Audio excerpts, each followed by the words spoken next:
News first channel ಹಾಗೂ ಡಿಜಿಟಲ್ನಲ್ಲಿ ಜಾಹೀರಾತು ನೀಡಲು ಈ ನಂಬರ್ಗೆ ಸಂಪರ್ಕಿಸಿ. ಸೆಪ್ಟೆಂಬರ್ 3ಕ್ಕೆ ಚಿನ್ನಯ್ಯನ ಕಸ್ಟಡಿ ಅವಧಿ ಅಂತ್ಯ ಆಗುತ್ತೆ. ಸೆಪ್ಟೆಂಬರ್ 3ರಂದು ಕೋರ್ಟ್ಗೆ ಎಸ್ಐಟಿ ಹಾಜರುಪಡಿಸಬೇಕು. ಬೆಳ್ತಂಗಡಿ ಕೋರ್ಟ್ಗೆ ಹಾಜರುಪಡಿಸಿ ಮತ್ತೆ ಕಸ್ಟಡಿಗೆ ಕೇಳ್ತಾರೆ. 10 ದಿನ ಕಸ್ಟಡಿಗೆ ಕೇಳೋದಕ್ಕೆ ಎಸ್ಐಟಿ ಸಿದ್ಧತೆ ಮಾಡ್ಕೊಳ್ತಾ ಇದೆ. ಇನ್ನು ಬಹಳಷ್ಟು ಇದೆ ಅನ್ಸುತ್ತೆ ವಿಚಾರಣೆ ಮಾಡೋದು. ಹೀಗಾಗಿ ಮತ್ತೆ ರಿಮ್ಯಾಂಡ್ಗೆ ಕೇಳೋದಕ್ಕೆ ಮುಂದಾಗಿದ್ದಾರೆ. ಕಸ್ಟಡಿಗೆ ಬೇಕು ನಮಗೆ, ಮತ್ತೆ ಇನ್ನೂ ಸಾಕಷ್ಟು ವಿಚಾರಣೆ ಮಾಡೋದಕ್ಕಿದೆ ಅಂತ.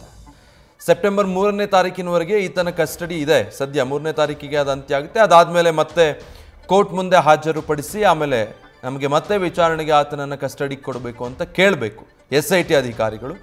ಯಾಕೆ, ಯಾವ ಕಾರಣಕ್ಕೆ ಅನ್ನೋದನ್ನು ಕೂಡ ಕೋರ್ಟ್ಗೆ ಮನವರಿಕೆ ಮಾಡಿಕೊಡ್ಬೇಕು. ಅದಕ್ಕೆ ಬೇಕಾಗಿರುವಂಥ ಸಿದ್ಧತೆಗಳನ್ನು ಈಗ ಎಸ್ಐಟಿ ಮಾಡ್ಕೊಳ್ತಾ ಇದೆ. ಕಿರಣ್, ಈಗ ಈತನ ವಿಚಾರಣೆ ಸದ್ಯಕ್ಕೆ ಮುಗಿಯೋ ಹಾಗೆ ಕಾಣಲ್ಲ ಅನ್ಸುತ್ತೆ. ದಿನಕ್ಕೊಂದು ಟ್ವಿಸ್ಟ್ಗಳು ಸಿಗ್ತಾ ಇರೋ ಈ ಸಿಚುವೇಶನ್ ಅಲ್ಲಿ ಅದನ್ನ ಕೋರ್ಟ್ಗೆ ಮನವರಿಕೆ ಮಾಡಿ ಮತ್ತೆ ಕಸ್ಟಡಿಗೆ ಕೇಳೋ ಪ್ಲಾನಾ ಎಸ್ಐಟಿದು? ಖಂಡಿತ ವಿಜಯ್, ಯಾಕಂದ್ರೆ ಈ ಒಂದು ಪ್ರಕರಣ ಏನಿದೆ ಬಗೆದಷ್ಟು ಆಳ ಹೋಗ್ತಾನೆ ಇದೆ. ಆದ್ರೆ ತನಿಖೆ ಮುಂದುವರೆದಂತೆ ಹೊಸ ಆಯಾಮಗಳು, ವಿಚಾರಗಳು ಮತ್ತೆ ಟರ್ನ್ಸ್ ಅಂಡ್ ಟ್ವಿಸ್ಟ್ಗಳು ಸಿಗ್ತಾ ಇರುವಂತದ್ದು.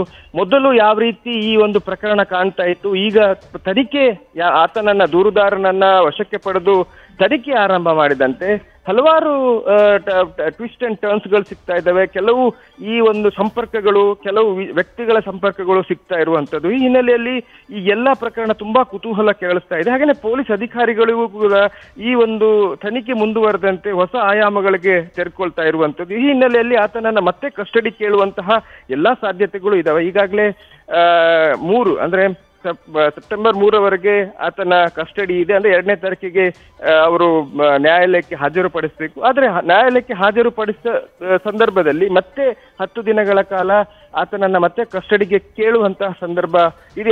ಆ ನಿಟ್ಟಿನಲ್ಲಿ ಈಗಾಗಲೇ ಚಿಂತನೆ ನಡೆದಿದೆ. ಮತ್ತೆ ಗರಿಷ್ಠ ಕಸ್ಟಡಿಯನ್ನ ಕೇಳಬೇಕು ಅನ್ನೋ ಒಂದು ಚಿಂತನೆ ಅಧಿಕಾರಿಗಳು ಮಾಡ್ತಾ ಇದ್ದಾರೆ. Vijay, thank you Kiran.